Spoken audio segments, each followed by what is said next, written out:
Hey guys, today I'm going to show you how to drain a hot water heater. You're going to need a hose to hook up to the drain at the bottom. You'll also need a flathead screwdriver to open the drain. And first steps, what we're going to do is look at the top of the hot water heater. You should see a pipe for the inlet. So this is where the cold water comes into the hot water heater. We're going to go ahead and shut that off. So this will keep water from going into the heater while it's draining. If you do not have a valve at the top, then what you'll have to do is shut the water off at its source. Now what we're going to do is go over here, and we want to cut power to the hot water heater. So looking on the diagram on the left hand side, we can see that the hot water heater, it is all the way here on the bottom left. So cutting power to it. This is a very important step because you can actually cause damage to your water heater by providing power to it when it's getting low on water. Next up, what we're going to do is look to the bottom of the water heater. That is the drain right there. We're going to hook our hose up to it. And be careful when you open this up, the water that comes out is going to be hot. So you don't want to have anyone getting burned.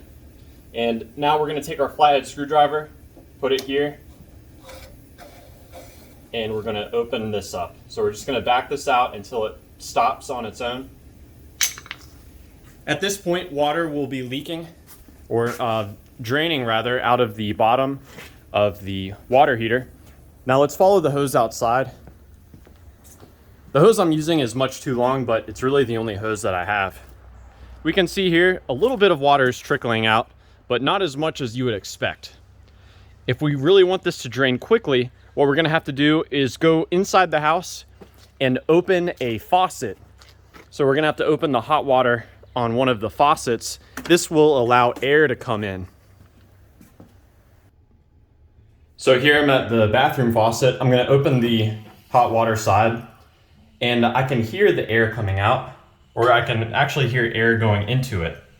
So the air flowing into the hot circuit is going down into the water heater, and it's allowing the water to drain quicker. So let's go take a look at the drain now.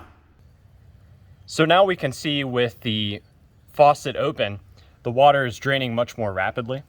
And you might expect to see some sediment coming out. So there's actually a good amount of sediment that has come out of mine. Now, if your drain is still moving slow, then you'll want to trace the hose back, make sure that there's no kinks in it. You know, if the hose is kinked up, obviously it's not going to drain nearly as quickly. Another thing that you can do is you can actually put water back into the drain hose. This is sometimes useful if you have a lot of sediment buildup in your water heater. Sometimes sediment buildup will cause the drain to get clogged. So to do that, what you'll have to do is actually hook it up to a cold supply. So let me put this on pause so I can show you how to do that real quick. So in order to do this, you're going to need to have a way to hook up the drain hose to a faucet that receives cold water. I'm using a washing hose. It's female on both ends, and it will hook up to the male end of my drain hose. Now the first step in doing this is to close the drain on the water heater. This is necessary because if you have water coming out while you attempt to hook up the hose, it's just going to make a big mess and you'll have a hard time of it. So I'm going to go ahead and close this.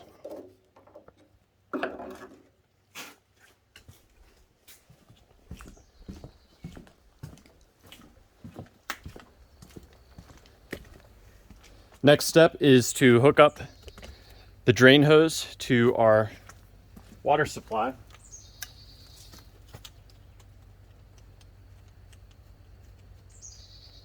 Now the purpose of this is to backfeed fresh water into the bottom of our water heater. And this can sometimes free up sediment. So now my drain hose is pressurized. I can go back inside, go over to the water heater. Now keep in mind, I have my faucet upstairs still open, so it's going to drain out through there. So now I've opened the drain. At this point, fresh water is actually entering the water heater through the bottom. And if there's any sediment in there that's clogging that drain, it's going to kick that sediment up, move it around. Next step is to close the drain again. We're going to move back outside, at which point I'm going to turn this off. I'm going to close this valve.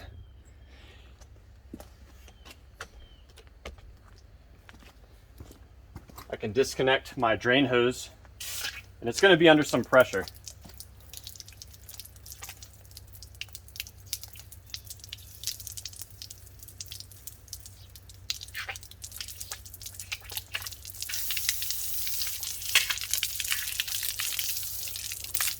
That's another advantage of using a shorter hose. You won't have as much pressure buildup. So now my line is free again.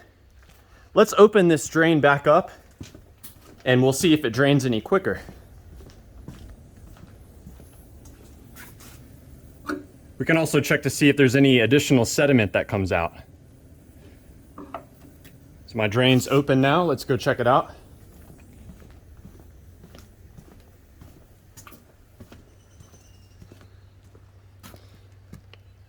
So it really didn't make a big difference for me, but my drain wasn't clogged to begin with. But that's just a troubleshooting step that you can be prepared to do if you encounter the issue on your hot water heater. So yeah, now, like I said earlier, there's a lot of different reasons why you're going to drain your water heater. It's actually regular maintenance to periodically drain the bottom out, a couple of gallons just to free up the sediment, get that out of the heater. You might also be draining the heater if you're doing maintenance, like if you're changing the anode or something else like that. But yeah, when you're done, just close the drain valve, disconnect your drain hose, and a crucial step before you restore power to your water heater, you're going to want to make sure that it fills back up with water. If your water heater has a big air pocket in it and you restore the power to it, you could cause damage. So the way you make sure that there's no air in it is we're going to open this up again. And remember, my faucet upstairs has been open the whole time. So let's go check that out. So I hear air actually coming out of it. I can feel the air as well. Once I see water coming out of this, then I'll know that the air has been purged out of the water heater, at which point I can restore the power. So here we go, water's coming out. And you can see it's discolored. That's due to the sediment that's building up.